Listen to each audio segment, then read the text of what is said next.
नमस्कार प्यारे साथियों, अगर आप लोग यूपीएसआई 2026 और यूपी पुलिस 2026 में अपने सिलेक्शन का सपना पूरा करना चाहते हैं, तो मैं ये जो मूल विधि और संविधान का मोस्ट रिपीटेड क्वेश्चंस का प्रैक्टिस सेट लेके आया हूँ, ये आप लोगों के लिए होने वाला है। दोस्तों, मैं आपका स्वागत करता हूँ आप सबका आपके अपने परिवार रामचंद्र एसएससी क्लासेज में। दोस्तों, इस प्रैक्टिस सेट में मैं 10 मोस्ट रिपीटेड क्वेश्चंस लेके आया हूँ, जिसमें कि आप लोगों को ये 10 क्वेश्चंस देखने हैं और मुझको कमेंट करके बताने हैं कि आप लोगों ने ये जो 10 क्वेश्चन इन क्वेश्चन में कितने क्वेश्चन करेक्ट किए, ठीक है ना। और दोस्तों, वीडियो को लास्ट तक देखना, क्योंकि मैंने वीडियो के लास्ट में एक टेस्ट रखा हुआ है जिसके जिसको कि आप लोग देखें और उसको कमेंट करके बताएं कि उसका क्या आंसर है, ठीक है, जिससे कि आप लोगों को अपनी तैयारी का लेवल पता चल जाएगा। चलिए, अब हम बिना देरी के शुरू करते हैं अपना क्वेश्चन नंबर फर्स्ट। देखते हैं क्या कह रहा है। कह रहा है क्वेश्चन नंबर फर्स्ट, केंद्र में संघ कार्यपालिका में क्या कह रहा है, केंद्र में संघ कार्यपालिका में खाली स्थान होते हैं। तो कौन कौन हमसे पूछ रहा है कि संघ कार्यपालिका में होते हैं। तो दोस्तों, नंबर एक कह रहा है राष्ट्रपति, नंबर बी कह रहा है उपराष्ट्रपति, नंबर 3 कह रहा है लोकसभा अध्यक्ष, नंबर 4 कह रहा है प्रधानमंत्री। तो केवल लोकसभा अध्यक्ष दोस्तों नहीं होते हैं, यानी कि नंबर 3 हम लोगों का हट जाएगा। बाकी 1, 2 और 4 राष्ट्रपति, उपराष्ट्रपति और प्रधानमंत्री, यानी कि ऑप्शन नंबर बी जो हो जाएगा हम लोगों का बिल्कुल राइट हो जाएगा, ठीक है ना। क्या ऑप्शन नंबर बी हम लोगों को बिल्कुल राइट हो जाएगा, यानी कि राष्ट्रपति, उपराष्ट्रपति और प्रधानमंत्री संघ कार्यपालिका में होते हैं, ठीक है। तो राष्ट्रपति क्या होता है दोस्तों, राष्ट्रपति तीनों सेवाओं का, यानी कि ये दोस्तों सेवा लिखा हुआ है, यहाँ सेना हो जाएगा। राष्ट्रपति तीनों सेनाओं का प्रमुख होता है। क्या, राष्ट्रपति तीनों सेनाओं का प्रमुख होता है तथा भारत सरकार के सभी कार्य उसके नाम के द्वारा किए जाते हैं, यानी कि उसके नाम के द्वारा किए जाते हैं। तो राष्ट्रपति क्या हो जाता है, राष्ट्रपति हो जाता है वो हमारा प्रेसिडेंट जो हो जाता है, वो हमारे कार्यपालिका शक्ति मतलब प्रमुख हो जाता है। कार्यपालिका शक्ति राष्ट्रपति को प्राप्त है, ठीक है ना। राष्ट्रपति को कार्यपालिका शक्ति प्राप्त है। और फिर उसके बाद जो हमारे ऑप्शन नंबर यानी कि नंबर 2 है उपराष्ट्रपति। उपराष्ट्रपति दोस्तों हमारे राज्यसभा का पदेन सभापति होता है। और प्रधानमंत्री की नियुक्ति दोस्तों राष्ट्रपति करता है, लेकिन उसके बाद जो प्रधानमंत्री के बाद अन्य मंत्री होते हैं, तो अन्य मंत्रियों की नियुक्ति तो राष्ट्रपति करता है, लेकिन प्रधानमंत्री की सलाह पर, ठीक है ना। तो हमारे कार्यपालिका शक्ति का प्रमुख कौन होता है, वो होता है नंबर 1 में राष्ट्रपति। राज्यसभा का पदेन सभापति उपराष्ट्रपति होता है और प्रधानमंत्री की नियुक्ति दोस्तों राष्ट्रपति करता है, लेकिन उसके बाद जो अन्य मंत्री हैं उनकी भी नियुक्ति राष्ट्रपति करता है, लेकिन प्रधानमंत्री की सलाह पर, ठीक है ना। तो संघ कार्यपालिका में लोकसभा अध्यक्ष को छोड़ करके तीनों होते हैं। ऑप्शन नंबर बी हम लोगों को बिल्कुल राइट हो जाएगा, ठीक है। दोस्तों, आप लोग मुझको कमेंट करके जरूर बताएं कि आप लोगों ने टॉप 10 में से कितने क्वेश्चन अपने करेक्ट किए, और वीडियो को लास्ट तक जरूर देखें, क्योंकि लास्ट मैंने जो टेस्ट रखा हुआ है बहुत ही इंपॉर्टेंट क्वेश्चन है दोस्तों, ठीक है। और ये भी क्वेश्चन जो है दोस्तों वो यूपीएसआई दरोगा 2026 के लिए अति संभावित प्रश्न है, ठीक है। चलिए देखते हैं अपना क्वेश्चन नंबर नेक्स्ट। दोस्तों देखते हैं क्वेश्चन नंबर सेकंड। कह रहा है कि वर्ष 2011 की जनगणना के अनुसार जो 6 धार्मिक अल्पसंख्यक समुदाय भारत की जनसंख्या के लगभग, फिर कह रहा है खाली स्थान का गठन करते हैं। 6 धार्मिक अल्पसंख्यक जो समुदाय हैं, तो कह रहा है कि बताइए लगभग कितने प्रतिशत जनसंख्या का वो प्रतिनिधित्व करते हैं, या कितनी प्रतिशत जनसंख्या उनके द्वारा निर्माण होता है। तो नंबर ए में हमको दे रहा है दोस्तों, कह रहा है कि 22.50%, नंबर बी में कह रहा है 19.50%, नंबर सी 17.50%, नंबर डी 21%। तो दोस्तों ऑप्शन नंबर बी जो हो जाएगा हम लोगों को 19.5%, वो क्या हो जाएगा, बिल्कुल राइट हो जाएगा। अब हम लोग दोस्तों देख सकते हैं कि हमारे जो 6 अल्पसंख्यक समुदाय हैं उनका परसेंटेज कितना है। दोस्तों पहला नंबर मुस्लिम वालों को दोस्तों हो जाता है 14.23%, ठीक है ना। सबसे ज्यादा जो दोस्तों अल्पसंख्यक है उसमें मुसलमानों का ही परसेंटेज सबसे ज्यादा है। उसके बाद दोस्तों मुसलमानों के बाद हमारे यहाँ आते हैं क्रिश्चियन का दोस्तों 2.30% हमारे पास है। उसके बाद क्रिश्चियन के पास दोस्तों हमारे देश में आते हैं सिख लोगों का है दोस्तों 1.72%। दोस्तों 3 यही ऐसे माइनर हैं, यानी कि ऐसे अल्पसंख्यक हैं जो कि वन डिजिट के ऊपर आते हैं, ठीक है ना। ये जो मुस्लिम, और मुस्लिम के बाद दोस्तों हमारे क्रिश्चियन के बाद दोस्तों जो सिख हैं, ये तीनों क्या होते हैं, ये डिजिट के ऊपर, ये 2 डिजिट में आता है मुस्लिम केवल, उसके बाद 2.3, उसके बाद सिख, ये सब जो दोस्तों, और 3 बचे। 3 कौन कौन से दोस्तों हम लोगों के बचे, हम जरा उनको भी देख लेते हैं। हमारे दोस्तों एक जैन, ये जैन कितने आते हैं दोस्तों, सॉरी दोस्तों, सबसे पहले दोस्तों बुद्ध आ जाएंगे 0.70%, ठीक है। उसके बाद दोस्तों आते हैं जैन, जैन कितने आते हैं, ये आते हैं 0.37%। उसके बाद दोस्तों अदर, जिन लोगों को नहीं पता जैसे कि ऐसे ही माइनर हैं, तो वो हो जाएंगे 0.18%, ठीक है ना। तो दोस्तों ये 6 अल्पसंख्यक हैं। ये जो 3 और थे, ये कौन कौन से, बुद्ध, यानी कि बुद्ध, जैन और अदर, ये दोनों डिजिट के ऊपर नहीं आते हैं, यानी कि 0.70, यानी कि 0.37 या 0.18%।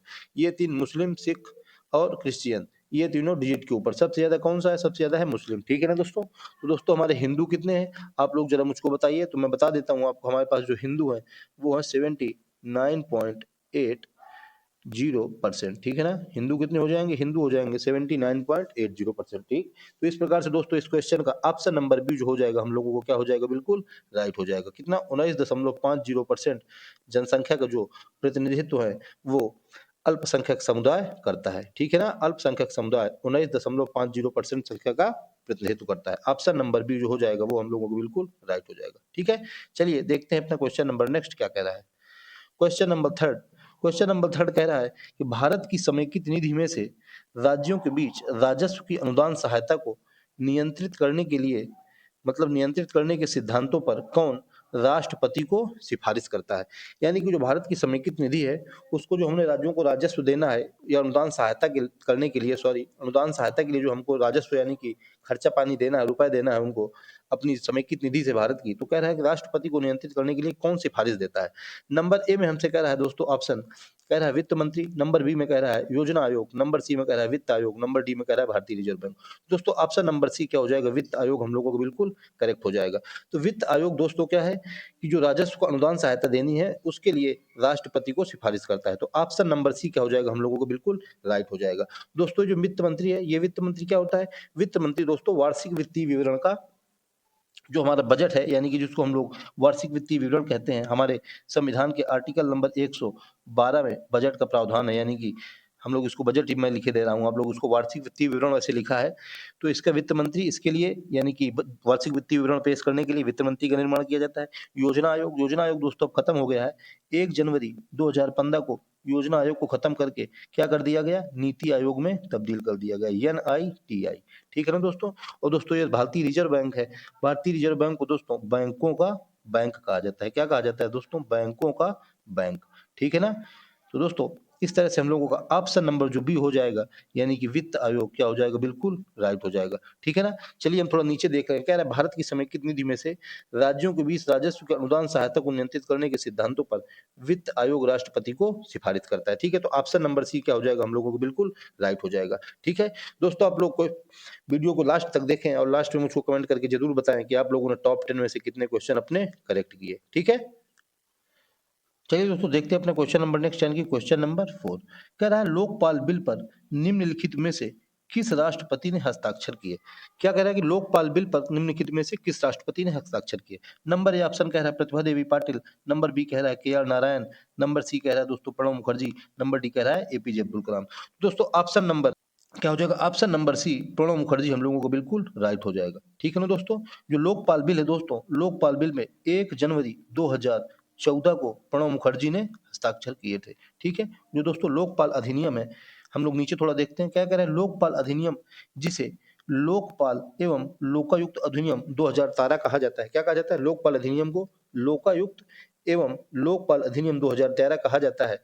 भारत में नागरिक समाज द्वारा भ्रष्टाचारी यानी कि प्रस्तावित भ्रष्टाचार निरोधी बिल है। भ्रष्टाचार के निरोध में ये बिल पास किया गया 2013 में, लेकिन इस पे 1 जनवरी 2014 को राष्ट्रपति प्रणब मुखर्जी ने अपने हस्ताक्षर किए। ठीक है ना? और दोस्तों हम देखते हैं क्या कह रहा है हमारा प्रतिभा देवी पाटिल। प्रतिभा देवी पाटिल दोस्तों क्या है? प्रतिभा देवी पाटिल फर्स्ट महिला राष्ट्रपति है, फर्स्ट वीमेन राष्ट्रपति यानी कि प्रेसिडेंट। ठीक है, first women president. Doctor APJ Abdul Kalam, इनको दोस्तों क्या कहा जाता है? इनको मिसाइल मैन कहा जाता है। क्या कहा जाता है? इनको मिसाइल मैन ऑफ इंडिया कहा जाता है। ठीक है ना? तो दोस्तों ऑप्शन नंबर सी हम लोगों को क्या हो जाएगा? बिल्कुल राइट हो जाएगा। चलिए दोस्तों देखते हैं अपना क्वेश्चन नंबर नेक्स्ट, यानी कि क्वेश्चन नंबर 5 कह रहा है भूमि अधिग्रहण पुनर्वास और पुनर्स्थापन अधिनियम जो 2013 में संशोधन हुआ, तो उसमें कह रहा है उचित मुआवजा और पारदर्शिता का अधिकार ने फिर कह रहा है हमसे खालिस्तान के भूमि अधिग्रहण अधिनियम की जगह ले ली। तो जो 2013 में संशोधित हुआ है, तो कह रहा है कि इससे पहले हमारा भूमि अधिग्रहण अधिनियम कब आया था? हमको बताइए। ऑप्शन नंबर ए में दे रहा है 1919, ऑप्शन नंबर बी दे रहा है 1894, ऑप्शन नंबर सी दे रहा है 1972, ऑप्शन नंबर डी 1947। दोस्तों ऑप्शन नंबर बी हम लोगों को क्या हो जाएगा? बिल्कुल राइट हो जाएगा। कौन सा? 1894 में जो भूमि अधिग्रहण अधिनियम आया था, उसमें दोस्तों जो भूस्वामी थे, क्या थे? जो भूस्वामी थे उनके जो उचित मुआवजा था दोस्तों और जो पारदर्शिता का अधिकार था, उनके उनमें कमी थी। किसमें? उचित मुआवजा में और पारदर्शिता के अधिकार में क्या थी दोस्तों, कमी थी। इसलिए 2013 में संशोधन करके भूमि अधिग्रहण पुनर्वास और पुनर्स्थापन अधिनियम प्रस्तुत किया गया, जिसमें कि जो भूस्वामी है उनके लिए उचित मुआवजा और पारदर्शिता का अधिकार दिया गया। ठीक है ना। तो इस तरह से दोस्तों हम लोगों का ऑप्शन नंबर बी 1894 क्या हो जाएगा, बिल्कुल राइट हो जाएगा। ठीक है, हम लोग जरा थोड़ा नीचे देख लेते हैं दोस्तों क्या कह रहा है। कह रहा है भूमि अधिग्रहण पुनर्वास और पुनर्स्थापन अधिनियम 2013 में उचित मुआवजा और पारदर्शिता का अधिकार ने 1894 के भूमि अधिग्रहण अधिनियम की जगह ले ली। ठीक है, 1894 ऑप्शन नंबर बी हम लोगों को क्या हो जाएगा, बिल्कुल राइट हो जाएगा। ठीक है, चलिए दोस्तों देखते हैं अपना क्वेश्चन नंबर नेक्स्ट, यानी कि क्वेश्चन नंबर 6। कह रहा है राष्ट्रपति के विरुद्ध महाभियोग के संदर्भ में निम्नलिखित में से कौन सा सही है। नंबर ए में दोस्तों हमसे क्या कह रहा है, नंबर एक में हमसे कह रहा है कि दोनों सदनों के सदस्य बहस में हिस्सा लेते हैं, परंतु केवल राज्यसभा के सदस्यों को मत देने का अधिकार है। ये दोस्तों क्या बता रहा है, ये हमारा दोस्तों गलत हो गया। नंबर दो में कह रहा है राष्ट्रपति के विरुद्ध महाभियोग तभी लगाया जा सकता है जब वे राष्ट्रपति पद के लिए अयोग्य सिद्ध हो जाए या फिर वित्तीय अनियमितता में लिप्त हो जाए। नहीं दोस्तों, ये भी गलत हो जाएगा। तो दोस्तों हमारे एक और दो दोनों गलत हो जाएगा, इसमें कोई नहीं सही है। तो इस तरह से दोस्तों हमारा ऑप्शन नंबर जो ए हो जाएगा, एक और दो दोनों सही, मतलब दोनों नहीं, ये क्या हो जाएगा, बिल्कुल राइट हो जाएगा। ठीक है ना। चलिए दोस्तों हम थोड़ा महाभियोग के बारे में समझ लेते हैं। तो क्या कह रहा है कि राष्ट्रपति पर संविधान का उल्लंघन करने पर महाभियोग चलाकर उसे पद से हटाया जा सकता है। महाभियोग के आरोप संसद के किसी भी सदन में प्रारंभ किए जा सकते हैं। ठीक है, तो दोस्तों संसद का किसी भी सदन, या तो राज्यसभा या तो लोकसभा, कोई भी सदन प्रारंभ कर सकता है राष्ट्रपति के ऊपर महाभियोग। तो दोस्तों होता क्या है इसमें कि जो सदन प्रारंभ करेगा दोस्तों, उसके 1/4 सदस्य उसमें हस्ताक्षर करेंगे सबसे पहले नोटिस में, और जो नोटिस दोस्तों राष्ट्रपति को जाएगी वो 14 दिनों के लिए राष्ट्रपति को उसमें टाइम दिया जाएगा। ठीक है ना, 14 दिनों का दोस्तों उसमें राष्ट्रपति को टाइम दिया जाएगा।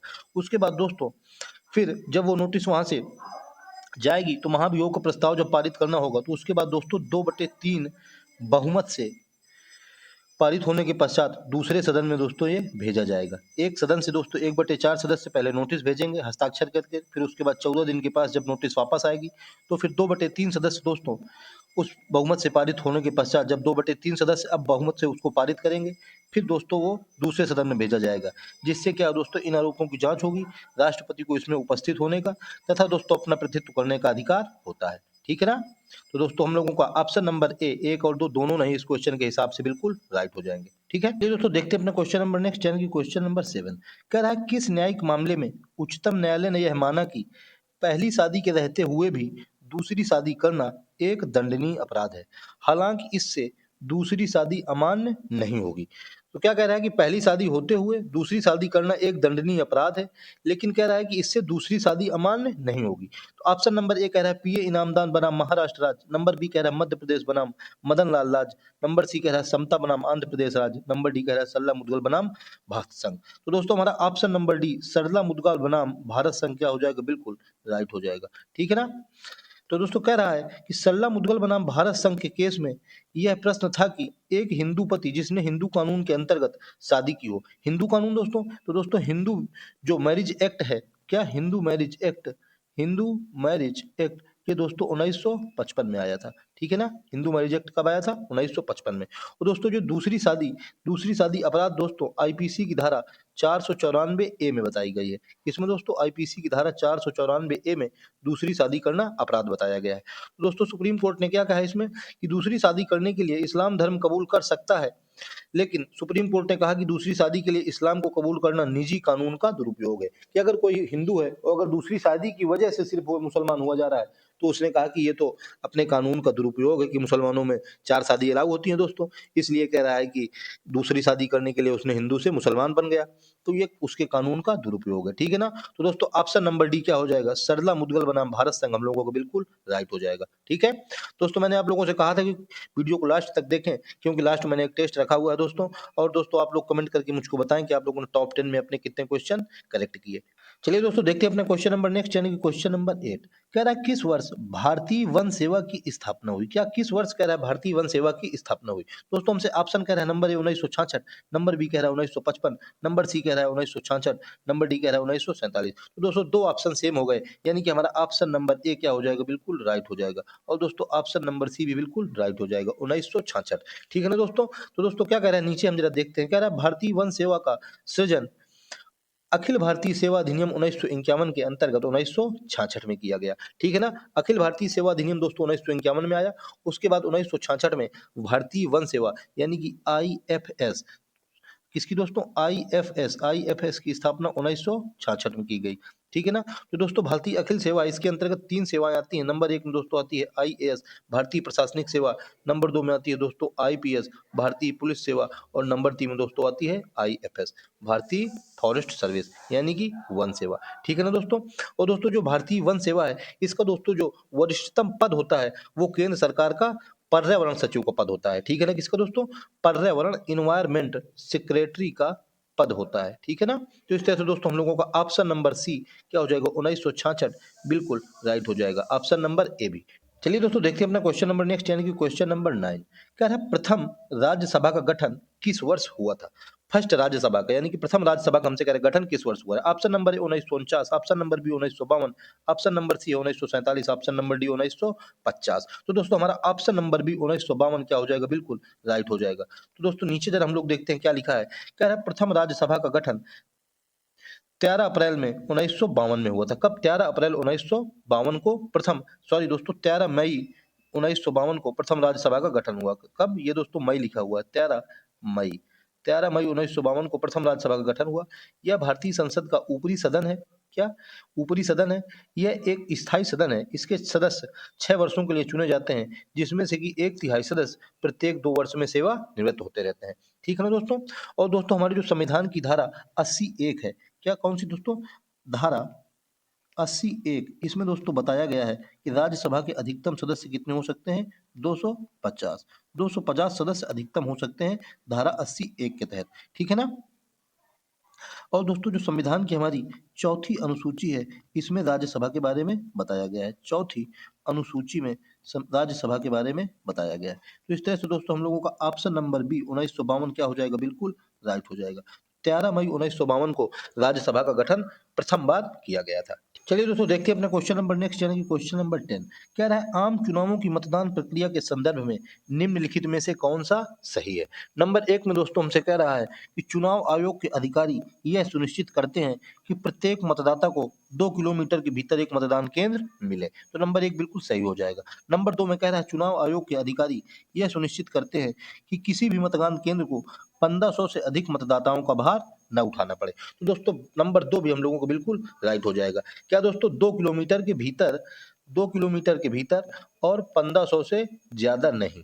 ठीक है ना, नॉट ग्रेटर देन 1500। इसलिए हम लोगों को दोस्तों एक और दो यानी कि ऑप्शन नंबर बी क्या हो जाएगा, बिल्कुल राइट हो जाएगा। एक और दो ऑप्शन नंबर बी क्या हो जाएगा, बिल्कुल राइट हो जाएगा।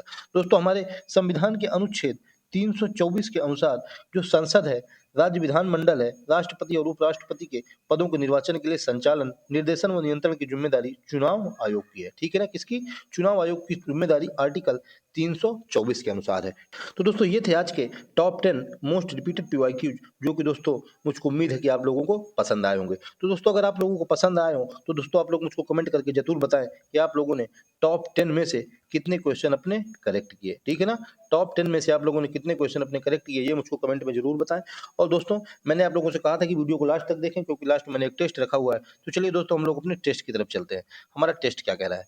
टेस्ट नंबर 4 दोस्तों कह रहा है कि उपराष्ट्रपति कितनी अवधि तक राष्ट्रपति के रूप में कार्य कर सकते हैं। उपराष्ट्रपति कितनी अवधि तक राष्ट्र के रूप में कार्य कर सकते हैं। नंबर ए ऑप्शन 3 महीने, नंबर बी 6 महीने, नंबर सी 12 महीने, नंबर डी 1 महीने। तो दोस्तों आप लोग मुझको कमेंट करके बताइए कि आप लोग इसके कौन सा ऑप्शन सही लगा रहे हैं। ठीक है ना, आप लोग मुझको बताइए कौन सा ऑप्शन इसका सही है। चलिए दोस्तों हम लोग देख लेते हैं कल के टेस्ट के बारे में कि कल हमारा टेस्ट में क्या पूछा गया था। हम देख रहे हैं कि दोस्तों हमारे टेस्ट में कल क्या पूछा गया था। हमसे कह रहा है दोस्तों कि बताइए मंत्रिमंडल द्वारा हस्ताक्षरित एवं संपुष्टि के लिए किसी भी समझौते संधि ज्ञापन को अनुमोदन हेतु आगे बढ़ाने से पहले कौन सा मंत्रालय उसके पाठ का निरीक्षण एवं उसे पारित करता है। तो दोस्तों ऑप्शन नंबर ए विदेश मंत्रालय हम लोगों को क्या हो जाएगा, बिल्कुल राइट हो जाएगा। ठीक है ना, विदेश मंत्रालय दोस्तों ऑप्शन नंबर ए हम लोगों को बिल्कुल राइट हो जाएगा। तो दोस्तों विदेश मंत्रालय किसी भी कानून में संधि समझौते के ज्ञापन को अनुमोदन के हेतु बढ़ाने से पहले उसको देखता है, उसके पाठ का निरीक्षण करता है। ठीक है ना दोस्तों, तो दोस्तों आज का मेरा सेशन यही कंप्लीट होता है। तो दोस्तों आप लोग मुझको कमेंट करके जरूर बताएं कि आप लोगों ने टॉप 10 में से कितने क्वेश्चन सही किए, और दोस्तों आप लोग मुझको बताएं कि आप लोगों को क्लास कैसी लगी, और अगर कोई दोस्तों कमी रह गई हो तो उसके बारे में बताएं। ठीक है दोस्तों, आज के सेशन में इतना ही, मिलते हैं नेक्स्ट वीडियो में, तब तक के लिए जय हिंद जय श्री राम।